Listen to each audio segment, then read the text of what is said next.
Hello friends, मैं हूं doctor Surya Prakash. आज एक नए टॉपिक के साथ मैं फिर से आप लोगों के सामने आया हूं। दोस्तों, आज जिस टॉपिक के बारे में बात करेंगे वो है गॉल ब्लैडर स्टोन के बारे में, जिसे मेडिकल भाषा में कोलीलिथियासिस बोलते हैं। और अगर इन्फेक्शन एक्यूट हो या उस समय प्रेजेंट कर रहा हो दर्द के साथ, तो उसे कोलिसिस्टाइटिस बोलते हैं। बेसिकली ये जो गॉल ब्लैडर में पथरी होती है उस बारे में आज हम थोड़े डिटेल में डिस्कस करेंगे। तो आप लोगों से अनुरोध है कि वीडियो पूरी देखिएगा, और कोई भी अगर डाउट है तो आप मुझे कमेंट सेक्शन में पूछें। मैं भरसक कोशिश करता हूँ कि मैं उनके या आपके सारे सवालों का जवाब दे पाऊँ। तो मैं इस टॉपिक को शुरू करता हूँ। तो दोस्तों, जैसे कि गॉल ब्लैडर एक इंटरनल ऑर्गन होता है हमारे बॉडी में, जो कि लिवर के पास होता है। और इसका जो बेसिक फंक्शन होता है वो पित्त जो होता है, बाइल बोलते हैं उसे, ये कंसंट्रेट करता है और हमारे फूड के डाइजेशन में, खाने के डाइजेशन में ये हेल्प करता है। तो अल्टीमेटली जो इसका रोल है हमारी बॉडी में बहुत ही इंपॉर्टेंट है, जो कि पित्त हमारे लिवर में बनता है और वो गॉल ब्लैडर में आकर जमा होता है और कंसंट्रेट होता है, मतलब गाढ़ा होता है, और उसके बाद ये खाना पचाने में सहायक होता है। इस कारण से ही हमारे जो आप पेशाब का रंग या जो पखाने का रंग है वो हल्का पीला होता है। तो आखिर पित्त की जो थैली होती है वो नॉर्मली फंक्शनिंग होती है, तो आखिर इसमें स्टोन बनता क्यों है, पथरी होती क्यों है, ये सब में क्यों नहीं होता है, या कुछ लोगों में पथरी जो होती है वो बहुत ही कॉमनली फॉर्म हो जाता है, तो ऐसा क्यों होता है, और अगर हो जाता है तो ये कैसे प्रेजेंट करता है, इसको कैसे डायग्नोज करते हैं हम, या आप कैसे जानेंगे कि आपके पित्त की थैली में पथरी हो सकती है, और इसके आगे का ट्रीटमेंट किस लाइन पर किया जाता है, या आपको किस डॉक्टर को संपर्क करना चाहिए बेसिकली। तो इन्हीं सब बारे में हम बात करेंगे। तो बेसिकली दोस्तों, एक बार जब पित्त के थैली में पथरी हो जाती है तो जो इसके सिम्टम्स हैं वो बहुत ही आप बोलिए वेग होते हैं। बहुत ऐसे सिम्टम प्रेजेंट नहीं होता है जैसे कि आप बहुत ही ईजिली इसको इनिशियली ही पहचान लें, क्योंकि इसमें एक हम बोलते हैं कि डिस्पेप्सिया, जो कि अपचन जैसा फील होता है, पेट का बार बार फूलना, बार बार खट्टी ढकारें आना, भूख ना लगना, या जो आपके पेट में जो है वो थोड़ी बहुत ऐसे जी मचलना, जिसको उल्टी होना नहीं बोलेंगे बट उल्टी जैसा लगना, इस तरह के सिम्टम्स ये प्रेजेंट करता है। तो इनिशियली कई दिनों तक या कई महीनों तक तो पेशेंट को ऐसा लगता है कि उसे एसिडिटी की शिकायत है, या कुछ खान पान में उसके गड़बड़ी है, तो उसके कारण से इस तरह से अपचन की शिकायत हो रही है, या पेट में ज़्यादा गैस बन रहा है कुछ बाहर का खाने से, या तेल मसाला आप ज़्यादा सेवन कर ले रहे हैं। इस प्रकार से ऐसे पेशेंट को इनिशियली कई दिन तक तो वो खुद को ऐसा मनाता रहता है कि नहीं, उसे एसिडिटी की शिकायत है। लेकिन अगर दोस्तों ये समस्या कंटिन्यू होती है तो यूजुअली, या तो जब लोग खुद अल्ट्रासाउंड करवाते हैं तो उसमें वो दिख जाता है कि पित्त की थैली में आपको पथरी है, या अगर आप किसी डॉक्टर को या पेट के जो विशेषज्ञ हैं सर्जन को आप दिखाते हैं तो वो डायग्नोज करते हैं कि नहीं, इनको पित्त की थैली में पथरी की संभावना है, और उसमें जब टेस्ट किया जाता है तो वो प्रेजेंट होता है कि हाँ, पित्त की थैली में इनके पथरी है। तो कुछ ये सिम्टम्स जो मैंने बताए उस तरह से ये प्रेजेंट होता है कि आपको अपचन लगेगा, खट्टी डकारें आ सकती हैं, उल्टी जैसा लग सकता है, पेट में हल्का दर्द हो सकता है। हालांकि दर्द ये इस सारे केसेस में नहीं होता है। जैसा मैंने शुरू में बताया था कि कोलिसिस्टाइटिस एक कंडीशन होता है जिसमें कि अगर गॉल ब्लैडर में इन्फ्लेमेशन हो जाए तो ये पेन के तौर पर प्रेजेंट करता है। अदरवाइज इसमें इनिशियली पेन नहीं होता है, कोलिलिथियासिस में पेन नहीं होता है। तो ये हो गए कुछ सिम्टम्स की बात। तो एक बार जब सिम्टम्स के साथ आप डॉक्टर के पास जाते हैं और जो भी जांचें होती हैं, जैसे लिवर फंक्शन टेस्ट हुआ, या कंप्लीट ब्लड काउंट होता है, या जो आपके किडनी फंक्शन या रूटीन सारे ब्लड इन्वेस्टिगेशन जब करवाए जाते हैं, अलॉन्ग विथ आपके जो अल्ट्रासाउंड होल एब्डोमेन जो होता है, उसमें ये समझ में आता है कि आपके पित्त की थैली में पथरी है। तो अगर एक बार पित्त की थैली में पथरी बन जाती है तो उसका अब उपाय क्या है। तो कई लोग मुझसे पूछते हैं कि इसके साइज़ से क्या अंतर है।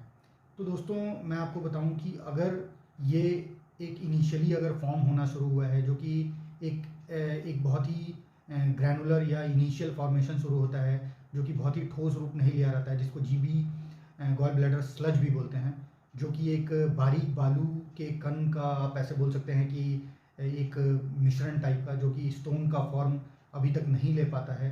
तो उस कंडीशंस में कई बार कुछ ऐसी दवाइयाँ होती हैं जो कि चालू करने पर जो पित्त का फ्लो है वो इम्प्रूव हो जाता है और स्टोन आगे फॉर्मेशन की संभावना नहीं रहती है। बट अगर एक बार ये वेल फॉर्म्ड स्टोन हो जाते हैं, जैसे मल्टीपल स्टोन्स बन जाते हैं या एक सिंगल लार्ज स्टोन बन जाता है, तो बहुत ही कम संभावना रहती है कि ये खुद ब खुद दवाइयों से घुल जाएगा या इसको दवाइयों से ठीक होने की संभावना काफ़ी कम रहती है। ऐसे बहुत से लोग फॉल्स क्लेम करते हैं कि आयुर्वेदिक ट्रीटमेंट से ये ठीक हो जाता है। तो दोस्तों, मैं आपको बताऊं कि कई सारे पेशेंट्स हमारे पास आते हैं जो कि कई साल दवाइयाँ लेते हैं आयुर्वेदिक, बट वो फेल हो जाता है और उसके बाद वो हमारे पास आते हैं। ऑपरेशन भी कराना होता है, कई तरह की बीच में तकलीफ़ भी होती है उन्हें। तो अगर एक बार आपको एक सर्जन राय दे देता है कि नहीं, इसे ऑपरेट करने की ज़रूरत है, तो मुझे लगता है कि फर्दर ये बीमारी कॉम्प्लिकेट हो तो आपको एक ऑपरेशन के बारे में सीरियसली सोचना चाहिए। उस बारे में मैं आगे डिस्कस करूँगा कि ऑपरेशन किस किस प्रकार के होते हैं, ठीक है। और नेक्स्ट जो बात होती है कि एक सबसे कॉमन सवाल जो लोग मुझसे पूछते हैं कि क्या ये सिर्फ पथरी निकाली जाएगी या गॉल ब्लैडर भी निकाला जाएगा। तो दोस्तों, ये जो किडनी की पथरी जैसा नहीं होता है कि आपको सिर्फ पथरी निकालने से काम हो जाएगा। अगर इसमें पथरी निकालने की जैसी बात की जाएगी तो इसमें रिपीटेड चांस होता है कि वो गॉल ब्लैडर स्टोन फॉर्मेशन होने का, रिकरेंस का चांस होता है, दोबारा होने का चांस रहता है। तो ऑलवेज़ ये प्रेफर किया जाता है कि गॉल ब्लैडर निकाल दिया जाता है, उसके साथ में स्टोन भी निकल जाता है। और हाँ, गॉल ब्लैडर निकालने से आपकी डेली जो दिनचर्या है उस पर कोई खासा प्रभाव नहीं पड़ता है। इनिशियली आपको कुछ दिनों तक, महीने 2 महीने 3 महीने तक थोड़ा तेल मसाला जो है, ज़्यादा फैटी फूड जो है, घी है, वो परहेज करना होता है। और आप परहेज के बाद एक रेगुलर जो लाइफस्टाइल है आपकी, या रेगुलर जो आपका खान पान का तरीका था, वो आप 2-3 महीने के बाद नॉर्मली आप रिज्यूम कर सकते हैं, नॉर्मली आप उसको स्टार्ट कर सकते हैं। तो ये तो बात हो गई आपके कि पित्त की पूरी थैली निकाली जाती है, ना कि सिर्फ स्टोन निकाला जाता है। हाँ, एक बात जहाँ तक कि ऑपरेशन की बात है, अब दोस्तों ये ऑपरेशन जो है 2 तरीके से होता है, या तो दूरबीन से होता है और या पूरे चीरा देकर किया जाता है। तो इसमें एक बार टेस्ट करने के बाद या पूरी तरह से जांच करने के बाद ही समझ में आ पाता है कि आपका लेप्रोस्कोपी, जिसको दूरबीन द्वारा बोलते हैं, उस तरह का ऑपरेशन सक्सेसफुल होने के चांसेस ज़्यादा हैं या नहीं हैं। क्योंकि जब भी दोस्तों हम ऑपरेट करते हैं तो हम पेशेंट से दूरबीन अलॉन्ग विथ ओपन जो ऑपरेशन है उसकी सहमति लेते हैं, कंसेंट लेते हैं। क्योंकि कई बार ऐसे होता है कि ये दूरबीन द्वारा पॉसिबल नहीं हो पाता है, क्योंकि अंदर में कई बार वो गॉल ब्लैडर जो है लिवर से बहुत ज़्यादा चिपका होता है या आंतों से चिपका होता है। तो हर केसेस में ये संभव नहीं हो पाता है कि ये ऑपरेशन दूरबीन द्वारा कर लिया जाए। और ख़ासकर उन लोगों में जिनमें किसी भी तरह की प्रीवियस या पिछली सर्जरीज़ हुई है, तो उनमें जो पेट में होता है वो एडहेजन्स या जो आंतें एक दूसरे से चिपके होना, या इस तरह के जो गॉल ब्लैडर का आंतों से चिपका होना या लिवर से बहुत ज़्यादा तरीके से चिपका होना, ऐसा हो सकता है। तो इसलिए इसमें हम हमेशा कंसेंट जो लेते हैं वो दूरबीन द्वारा या ओपन विधि के द्वारा ये ऑपरेशन किया जाएगा, इस तरह का कंसेंट पेशेंट से लेते हैं या उनके रिलेटिव को भी समझा कर रखते हैं। दोस्तों, जहाँ तक की बात है कि आप के डॉक्टर डिसाइड करेंगे कि वो ऑपरेशन किस तरह का होगा आपके लिए। और एक बार जब पित्त की थैली में पथरी हो जाती है तो इसके ऑपरेशन कराने में कोई घबराहट नहीं होनी चाहिए। एक बहुत ही कॉमन ऑपरेशन आज की तारीख में ये हो चुका है, जिस तरह से अपेंडिक्स निकाला जाता है उस तरह से ये बहुत ही कॉमन ऑपरेशन। तो इसमें घबराने वाली कोई बात नहीं है।